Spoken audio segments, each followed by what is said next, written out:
Good morning, student. Today I am going to start the topic transmission distribution of electrical power system.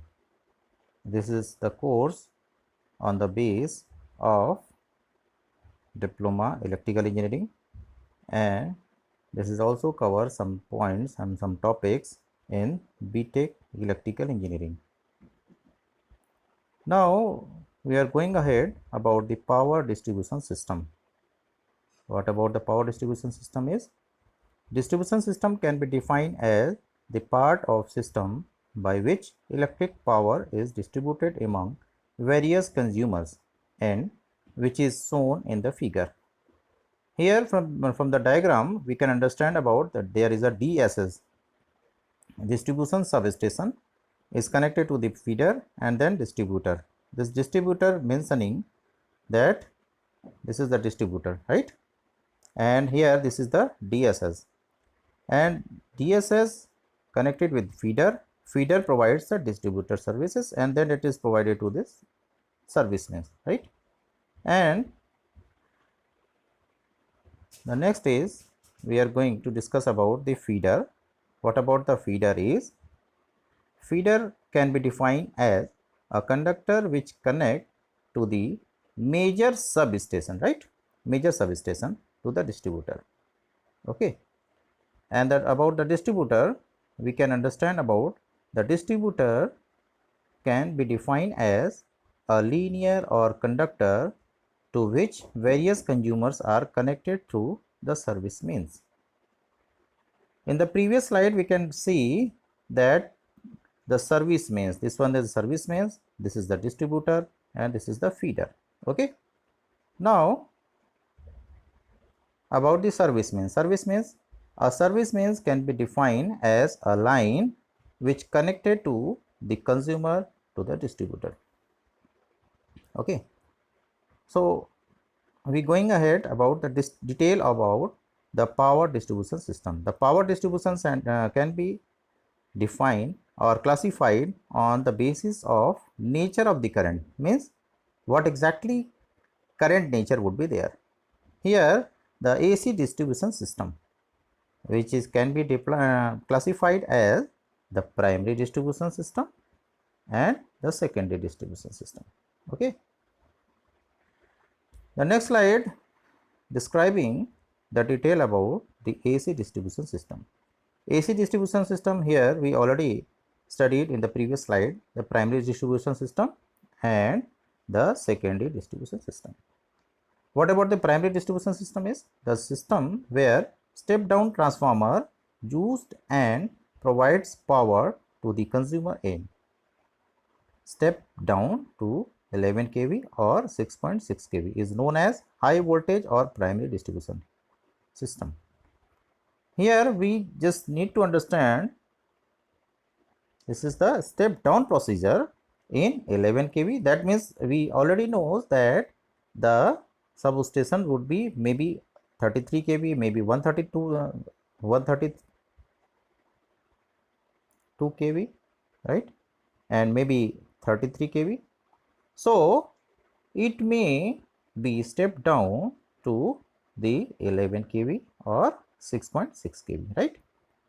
The next is secondary distribution system. Here the secondary distribution system can be understand the system where step down transformer used and provides power to the consumer and step down. Here again step down, but the condition is up to 400 to 230 volt. Okay, 400 to 230 volt. And the next slide, the describing about the distribution system connection scheme. The following connection scheme of distribution system can be classified as radial systems and ring main system and interconnected system. Okay.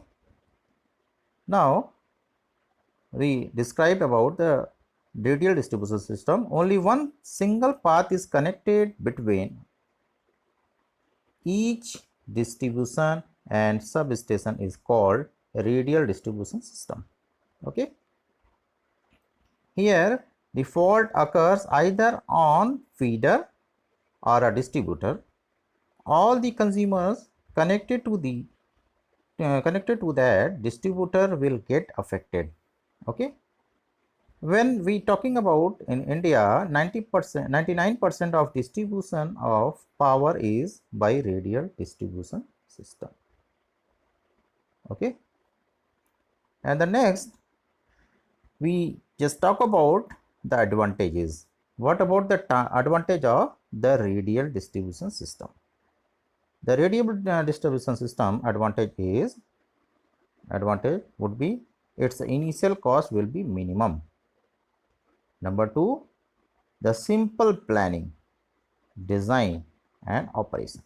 Okay, and useful when the generation is at low voltage. And the next point is, the station is located at the center of load. Okay, the sum of the disadvantage having this type of system is the distributor nearer to the feeding end is heavily loaded.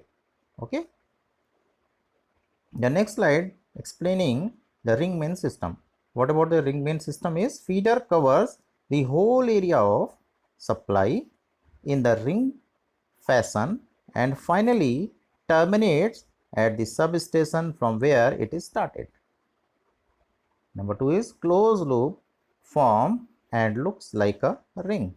Okay, the connection would be just like a ring, normally ring. Some of the advantages about this type of system is less conductor material is required. Okay, and required as each part of the ring carries less current than in the radial system, less voltage fluctuations. And some of the disadvantage would be considered and maybe discuss about here. It is difficult to design where compared to design of a radial system. Okay, and the next is interconnected system. What about the interconnected system is, in this system the feeder is energized by 2 or more than 2 generating station or substation. Okay, some of the advantages about this type of system is there is a more flexibility, reliability is more. If fault occurs on this section, supply can be connected by other route. Okay, good voltage regulation is achieved. Size of substation is less compared to the radial system.